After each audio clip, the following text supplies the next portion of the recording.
அனைவருக்கும் வணக்கம். நம்ம வாழ்க்கையில நம்மளை பிடிச்ச நோய் அத்தனையும் அகன்று போகணுமா?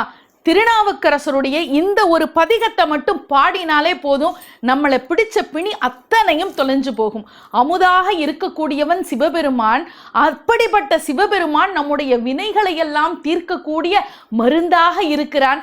மதுரையில் இருக்கிற அந்த சொக்கநாதரையும் மீனாட்சியையும் வணங்கினா நம்முடைய பிணியெல்லாம் அகன்று போகும்னு பாடுறார் திருநாவுக்கரசர். இந்த ஒரு பாடல் போதும், நம்முடைய அத்தனை நோயும் சரியா போயிடும்.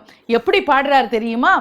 ஒரு மருந்தாகி உள்ளாய், உம்பரோடு உலகுக்கெல்லாம் பெருமருந்தாகி நின்றாய், பேரமுதின் சுவையாய் கருமருந்தாகி உள்ளாய், ஆளும் வல்வினைகள் தீர்க்கும் மறுமருந்து, ஆலவாயில் அப்பனே அருள் செய்யாயே என்று பாடுகிறார் நாவுக்கரசர் பெருமான்.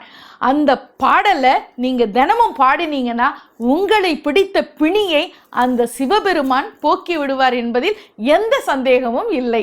நன்றி, வணக்கம்.